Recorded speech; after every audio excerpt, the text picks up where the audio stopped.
Hai teman-teman semua, selamat datang di video hari ini. Apa kabar kalian semua para desainer yang belum pernah pecah telur? Teman-teman, jadi topik kita hari ini sebenarnya mau ngomongin soal gimana caranya pecah telur pertama kita dari manapun. Nah, pokoknya yang penting kita bisa dapat orderan pertama, dapat income pertama dari desain dan hobi kita. Gimana sih caranya? Ayo kita bahas. Oke, jadi hari ini aku mau bahas pengalamanku bagaimana pertama kali aku bisa pecah telur dan memberikan beberapa tips masukan untuk perbaikan supaya teman-teman nantinya bisa mendapatkan hasil yang jauh lebih baik tentu saja dan jauh lebih maksimal gitu.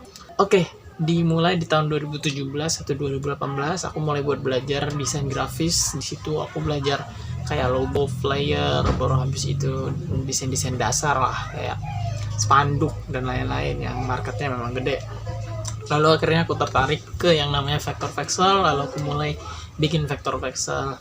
Di situ aku bikin vector pixel ini sangat tertarik banget teman, makanya aku sampai sekarang masih desain vector pixel untuk orderan-orderan orang gitu. Sorry kalau misalnya berisik, ya tetangga biasa. Nah, lanjut lagi, awalnya ya desain vector pixel, lalu aku uploadin, aku sering upload tiap hari tuh, yang upload. Akhirnya ada satu teman yang nanya kayak misalnya bisa bikinin kayak gini kah kamu gitu. Aku sebenarnya niat pertamanya nggak ada buat, ya sebenarnya ada niatan supaya orang bisa pesen gitu, tapi nggak berharap banget gitu, kayak ya desain aja, senang aja gitu. Karena pas itu posisi masih sekolah juga, jadi nggak terlalu mikirin masukan uang dan lain-lain. Nah lalu setelah beberapa saat akhirnya ada yang nanya nih, bisa dibikinin nggak? Oke, bisa. Nah saat pertama kali bikin aku jual harganya murah banget, itu pas itu cuma 10.000. Tapi memang harga 10.000 itu memang sesuai dengan kemampuanku saat itu, yang biasa aja gitu. Vektornya juga mirip, juga kurang-kurang, kadang mirip kadang enggak gitu, kadang bibirnya sesuai, kadang matanya malah lebih sipit, lebih gede, aneh lah.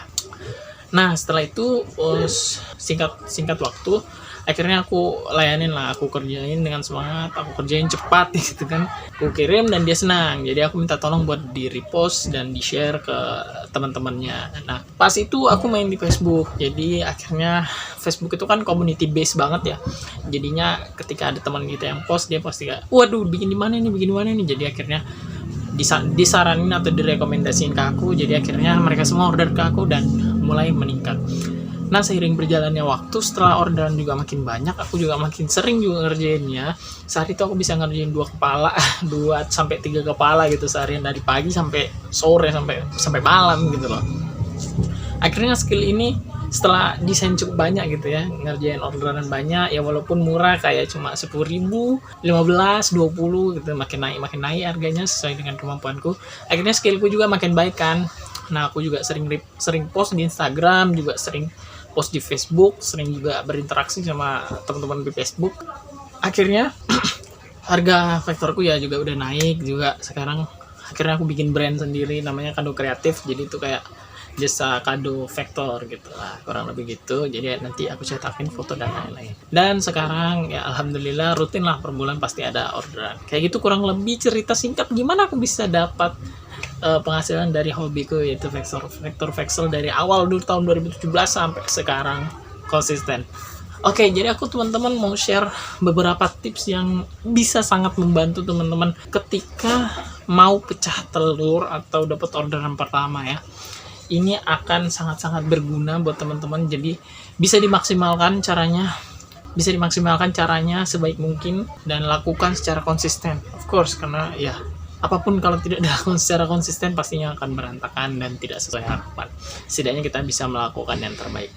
Aku udah mencatat beberapa tips yang pernah aku posting di Instagram aku, tapi udah aku arsip, jadi aku ubah dalam bentuk format video supaya teman-teman bisa enak dengerinnya gitu. Yang pertama, perbaiki portofolio, rutin posting di Instagram atau di Facebook. Nah, kalau dulu aku itu rutin posting di Facebook, jadi tiap hari itu pasti satu. Karena apa? Karena aku juga sambil latihan gitu. Nah, sebenarnya menurutku mindset teman-teman yang baru join desain atau yang baru belajar desain itu bukan nggak boleh ya, boleh aja punya mindset yang money oriented banget gitu. Nah, yang sangat aku mau ngerjain ini karena aku mau dapat uang. Ya nggak salah sih sebenarnya, cuma harus ada motivasi lain gitu.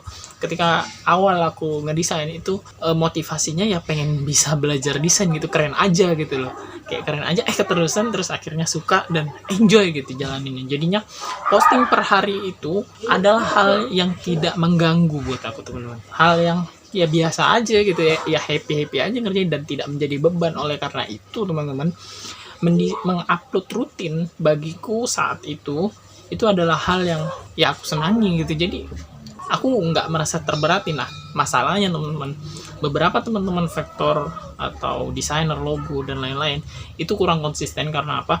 Karena mereka ngarepin uang. Ketika postingan pertama dia berharap dari postingan itu menghasilkan orang-orang langsung datang, langsung order rame-rame. Kalaupun hal itu terjadi teman-teman, it's really hard for you to handle it. You know what my point. Orang-orang yang pertama kali posting mendapatkan orderan yang lama, dia nggak bakal bisa handle man, karena it's really crowded gitu. Kayak ini bakalan bikin kamu berantakan banget gitu loh. Kamu nggak siap ibaratnya gitu. Tuhan bilang tuh kamu nggak siap, kamu harus bertahap, mau nggak mau. Everybody in this world semuanya bertahap sedikit-sedikit. Oleh karena itu teman-teman bisa mengikuti dengan cara rutin posting. Ya itu cara pertama sih. Rutin posting portofolio, bagusin portofolio dulu kalian, bagusin skill kalian, nanti bertahap. Harganya nah juga ini teman-teman vektor yang lucu ya. Teman-teman vektor ini vektornya padahal baru belajar gitu. Ya nggak terlalu bagus sih. Ya memang namanya orang bertahap ya, berkembang. Jadi dia tuh masih tahap yang masih belajar gitu, tapi udah masang harganya udah tinggi banget. Ya aku nggak masalah, cuma siapa yang bakal beli men? Kayak sainganmu tuh udah yang bertahun-tahun gitu. Makanya sebisa mungkin kasih yang terbaik. Nah kamu ukur sendiri lah, kayak misalnya vektorku ini akan aku hargai segini karena memang aku worth it buat dapet segini. Dulu vektor aku yang kayak gini itu aku jual 10.000, sama vektorku yang sekarang kayak gini itu aku jual 120.000 per kepala. That's it. Oke, itu dia tips pertama. Yang kedua tentukan niche. Sebenarnya ini tips yang dulu sempat aku kembangin setelah aku sudah mulai berkembang di dunia vektor, udah bikin brand kado kreatif. Lalu habis itu aku masuk ke Fiverr. Nah ini aku cerita soal Fiverr sedikit. Nah di Fiverr itu kan banyak ya yang jualan vektor, yang jualan desain vektor, portrait, apalah banyak banget. Nah susah banget buat kamu yang baru nyemplung ke Fiverr itu buat menang di persaingan itu. Is this a fact? Tapi ketika kamu pertama kali dapat klien, usahakan maksimal banget. Supaya apa? Supaya dapat rating, lalu nanti impresinya naik bertahap. Bertahap gitulah. Nah ini yang kulakukan ketika orang-orang semua baru masuk Fiverr di tahun 2019 atau 2020, lupa, sekitar 2019 atau 2018. Aku saat itu posisi masih kelas 3 SMK. Aku membedakan desainku. Jadi dulu tuh masih sedikit ya. Cuma kalau kamu cari sekarang itu udah banyak banget. Aku nggak terinspirasi dari mana-mana, cuma aku melihat peluang gitu. Ini aku punya skill vektor, ya kan?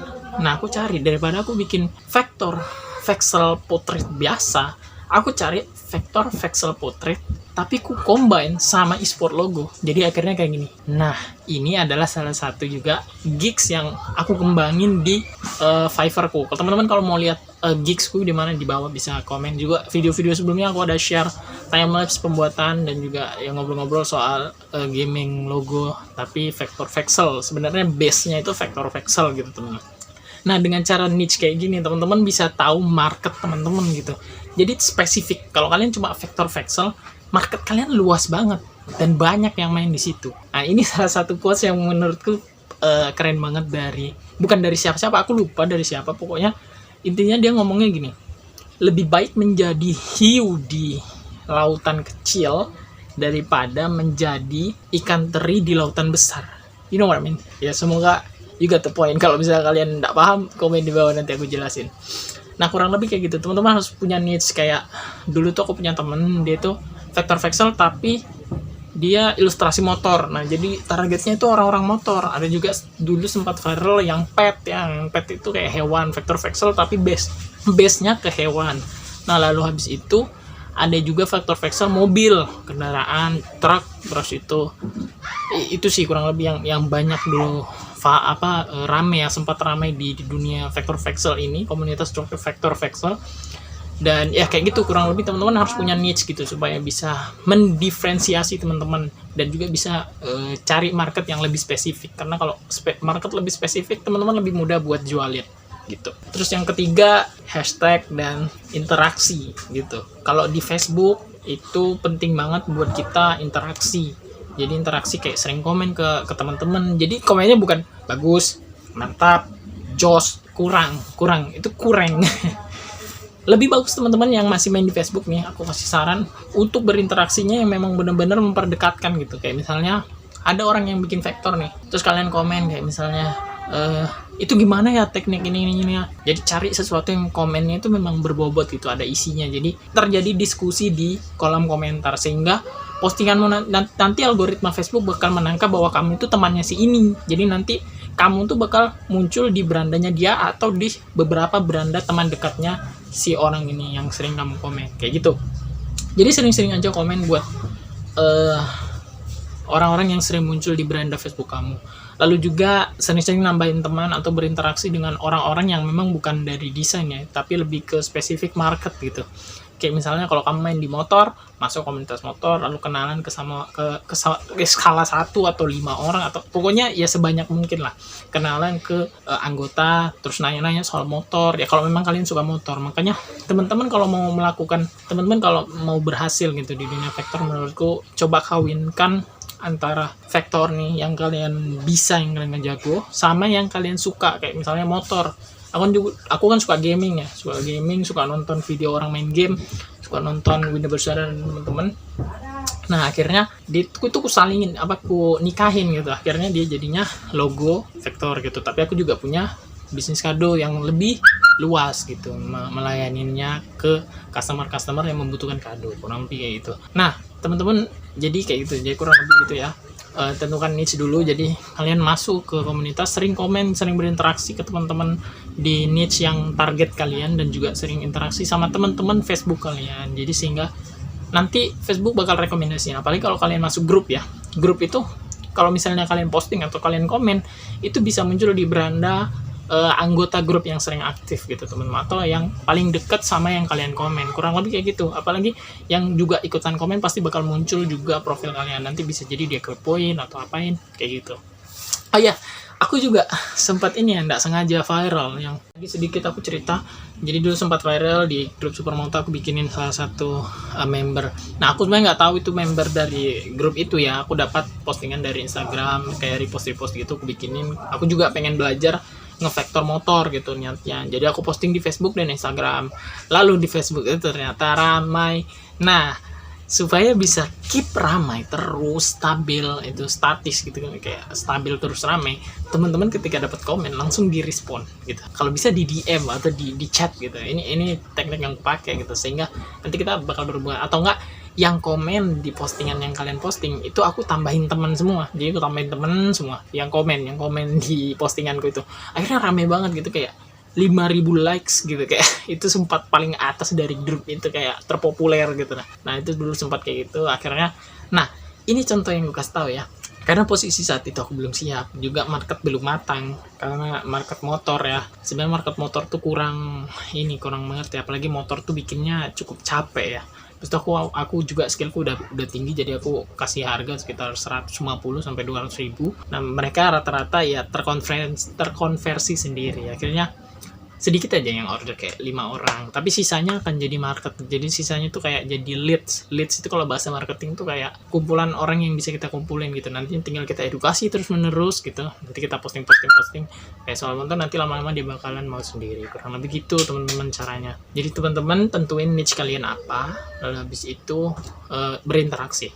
Nah kalau di Instagram kurang lebih ya sering posting aja, karena Instagram ini bukan community base ya menurutku. Minggir, caya. Karena menurutku di Instagram ini, nah kalau di Instagram sama aja tipsnya, tapi kurang lebih ya sering interaksi juga. Terus habis itu sering upload foto rutin, hashtagnya juga, captionnya, baru habis itu komen-komen tuh dibalasin semua. Sama story, sering-sering bikin story. Nah pastikan teman-teman memang menyukai pekerjaan ini ya, supaya hal-hal yang kayak gitu tuh siap teman-teman kerjain gitu, siap dijalanin dengan tanpa mengeluh gitu lah. Nah, lanjut terakhir tentu saja sedekah dan berdoa, sholat duha sebelum bekerja ya kan. Sholat duha ketika pagi, baru habis itu sedekah ketika dapat orderan. Dulu ya aku mau sedikit cerita nih ketika awal aku bangun Kado Kreatif. Nah, aku mau sedikit lagi nih soal pengalamanku ketika dulu bangun Kado Kreatif, brand Kado Kreatifku itu dulu aku prinsipnya ketika ada orderan itu langsung aku sedekahin. Ini sebenarnya bukan niat pamer atau apa ya, semoga teman-teman bisa dapat poinnya, teman-teman bisa lakukan hal yang sama. Jadi dulu yang aku lakukan ada setiap ada orderan itu aku 10% dari orderan itu aku langsung masukin ke kotak amal atau sedekah gitu. Jadi setiap ada yang masuk langsung kumasukin saat itu juga supaya tidak tertunda di akhir bulan. Karena aku juga sempat praktek yang di akhir bulan dan hasilnya pasti nihil. Kadang kepake buat modal lagi, kadang kepake buat modal marketing dan lain-lain. Jadi akhirnya tidak tersampai gitu. Jadi kayak kesannya kita makan uang sedekah gitu, kurang baik. Jadi kalau bisa misalnya ketika kalian teman-teman dapat orderan transferan langsung diserahin 10% kayak gitu.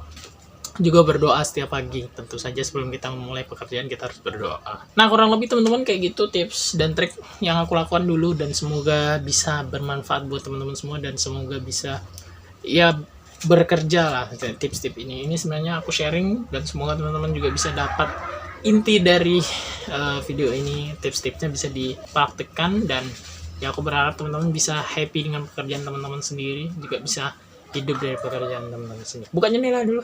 Oke, sekian buat video hari ini, semoga teman-teman bisa terbantu. Kita berjumpa di video berikutnya dan ya, I'll see you on the next video.